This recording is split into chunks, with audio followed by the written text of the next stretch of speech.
gente, estar aqui realmente é um presente de Deus para a gente estar aqui com vocês. Está revendo aí meu irmão, meu caçula. O Guinaldo é a rapinha do tacho. É fruto daqui, né? A minha cunhada, minhas sobrinhas estão tudo aí, Deus abençoe, né? Enfim, todos vocês, gente, a gente vai ficar falando aqui, vai ficar muito falando sobre isso. E o tempo passa, e o tempo é muito precioso. E nós temos que falar aqui alguma coisa que o Espírito Santo tem nos dado. Eu quero dizer para vocês assim, que a minha mudança daqui para Marília foi muita bênção também, né? A gente sentia e sente muita saudade, mas Deus reverteu tudo isso em vitórias, né? Nós estamos lá em Marília tem 18 anos, faz tempo para valer, né? Eu saí daqui, a Dayana era menor do que a Milena, se eu não me engano, né? Mais ou menos assim, o Danilo já maior um pouquinho. Hoje são tudo pai, mãe, tudo casado, tem filhos. Sou avô já de 3 netos, né? Graças a Deus, é um avô mais jovem que tem, né, irmãos?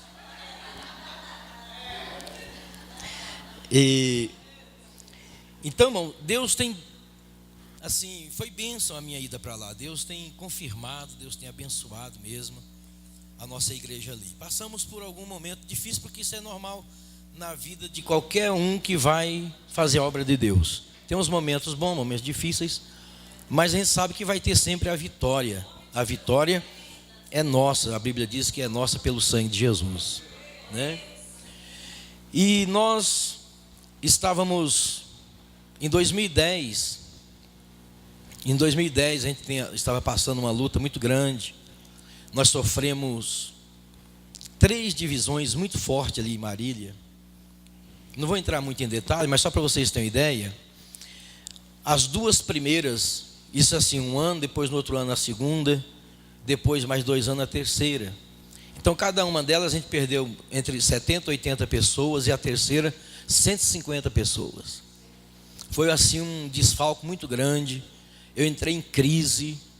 Aí começou minha pressão alta, e começou, sabe, uma coisa que eu nunca tinha vivido, né? Só ouvia falar, só via o chefe aqui, coitado, sofrendo com algumas coisas. E eu pensava, nossa, isso é realmente muito difícil, mas quando você vive aquilo é que é complicado. E então eu entrei em crise.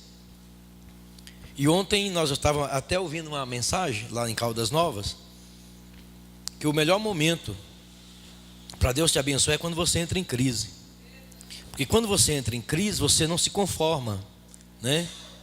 Eu acho que você, quando está com a sua célula que está estagnada ou não está crescendo, você tem que entrar em crise. Que aí você vai fazer alguma coisa que vai mudar aqui dali, né?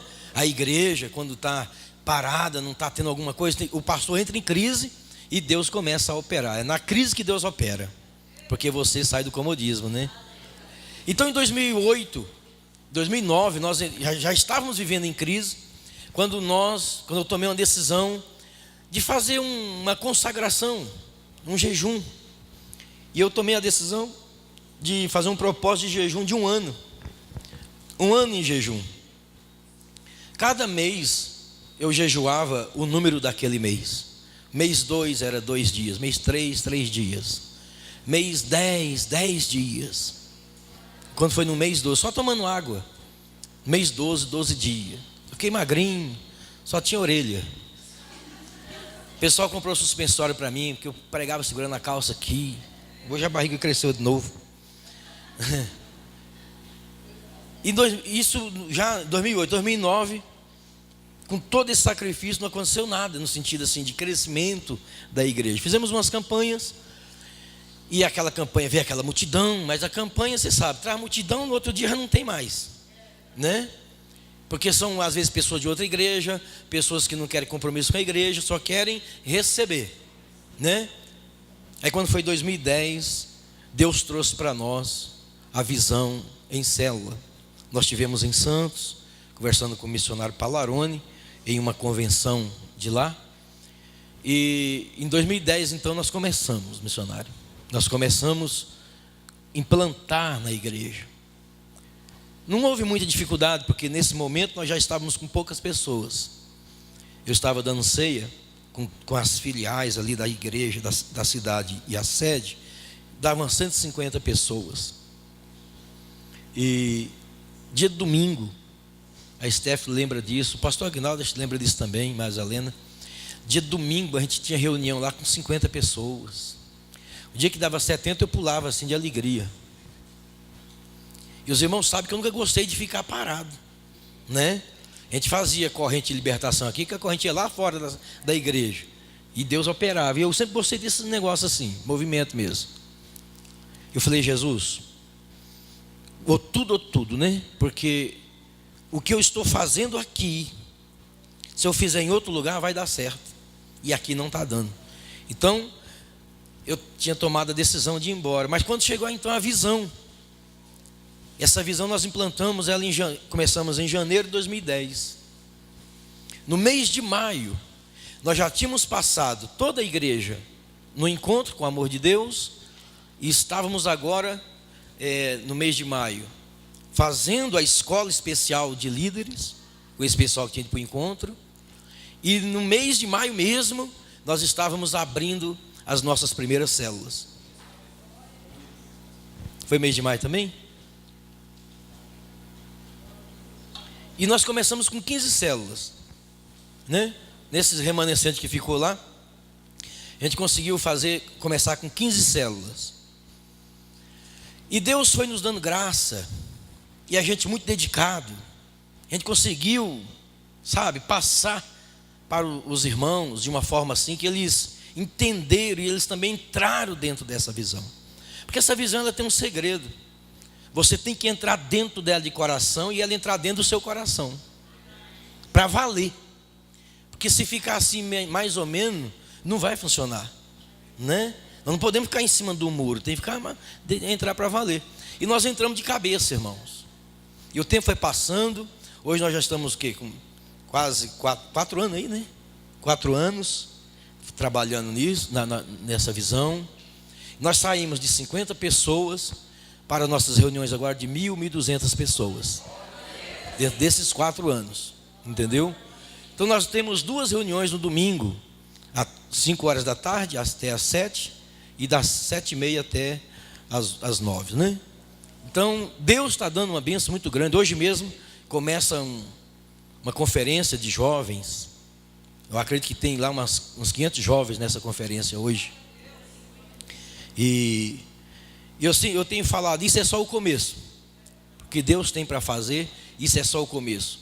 E eu sei que Deus vai fazer aqui em Braslândia, nas nossas igrejas, né? E no Brasil, porque agora o Brasil inteiro abriu, Ney, o coração para entender e aplicar. E eu creio que Deus vai abençoar de uma forma poderosa. Até para Deus cumprir aquela palavra profética, né? Que a nossa igreja vai fazer em 5 que não fez em 50. Ou o que fez em 50 vai ser feito agora em 5 anos. Então, e não tem outro meio que eu não posso ver, eu não enxerguei ainda uma outra forma, a não ser trabalhar nas casas, nos lares, com as famílias. Porque este é o propósito do Senhor. Amém? Então nós estamos hoje com esse mês, a gente completa 230 células para a glória de Deus. Então nós já temos vários discipuladores, vários pastores, tudo já gerado dentro dessa visão que Deus tem dado para nós. Amém? E eu desejo aqui para vocês assim, o maior sucesso possível, né, irmão? Mas isso não pode nos deixar assim, vaidoso, porque toda honra e toda glória é para o Senhor. A gente tem que entender que tudo isso que está acontecendo não é por causa de nós, é apesar de nós, apesar das nossas fraquezas, limitações. Mas Deus é um Deus que quando Ele determina, Ele vai fazer em nome de Jesus. Amém? E eu quero compartilhar com vocês aqui, que eu acredito, quem não é um líder de célula é um líder em treinamento. Sim ou não? É um líder em treinamento, é um líder que está buscando a visão.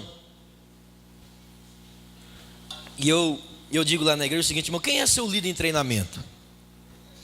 Ah, missionário, só quem está no CTD, ou quem está fazendo o CCE.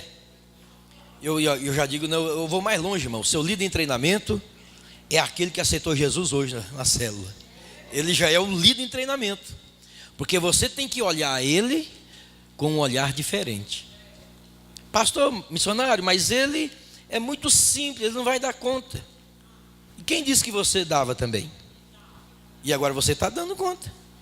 Então você tem que acreditar nessa pessoa. Investir nessa pessoa. Fala amém, irmãos. Nós temos uma irmã lá que ela não sabe ler. Missionário, eu estou fazendo os cursos aqui, eu tenho até vontade de abrir célula, mas eu não sei ler.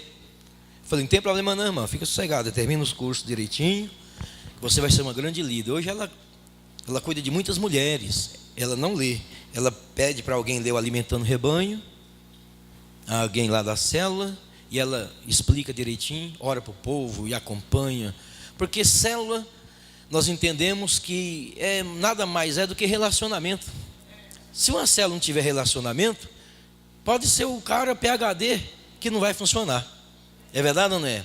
E o relacionamento de célula não é somente no dia da reunião.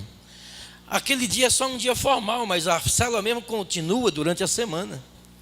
Na visita, na mensagem, no telefonema, né? Naquele acompanhamento do dia a dia, naquele discipulado, né, particular com ele. E aí Deus começa a abençoar. Amém, irmão? Gente, eu não sei se eu vou dar conta de falar tudo que precisa, quer dizer, que tem aqui nessa mensagem. 5 princípios da vida celular para que o fruto permaneça. Vê se eu consigo falar pelo menos 2, né? 5 princípios da vida celular para que o fruto permaneça. Esse é uma das coisas que toda igreja em célula se preocupa, é para os frutos permanecer. Todo líder de célula, ele entra em crise quando os frutos não permanecem, porque a vontade dele, a vontade do pastor, a vontade da igreja mesmo, é que os frutos venham e permaneçam. Fala amém, irmãos? João 15, capítulo 15, versículo 16, alguém pode ler para mim aí?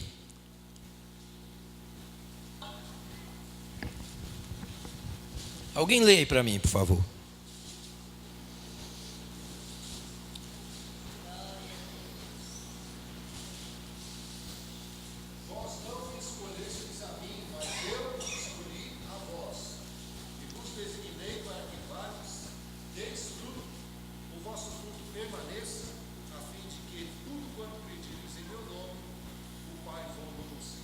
Lê mais uma vez. Vós não me escolhestes a mim, mas eu escolhi a vós outros, e vos designei para que vades e deis fruto, e vosso fruto permaneça, a fim de que tudo quanto pedirdes ao Pai, em meu nome, Ele vô-lo conceda. Fala assim, a fim que o fruto permaneça.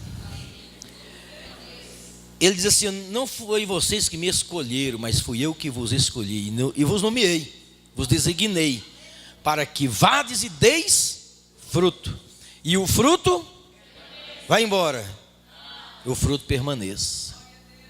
Essa é a visão de Deus, irmão. E se é a visão de Deus, ela tem que ser a nossa visão. Fala amém, irmão? Então, todos vocês que são um líder em treinamento, um discípulo ou um discipulador, para conquistar as multidões para Jesus, primeiro vocês devem conhecer e praticar alguns desses princípios, ou se de repente falar todos eles, né, que sem dúvida nenhuma vai desatar a unção de multiplicação da sua célula. Amém, irmão? Deus vai derramar. Eu quero fazer uma oração hoje aqui, com a permissão do pastor, para a gente fazer uma oração, para vir essa unção de multiplicação na sua vida. Amém, irmão? Em nome de Jesus. Então, eu gostaria de compartilhar aqui com vocês, irmão, aquilo que o Senhor tem nos ministrado ao nosso coração, ali em Marília, a respeito do processo do crescimento de cada célula. Fala amém. Primeiro, você não pode perder de vista o alvo de Deus com a sua célula. Fala comigo assim, eu não posso perder de vista o alvo de Deus para a minha célula. Então, qual é o alvo de Deus para a sua célula? Qual é o alvo de Deus? quando nós perdemos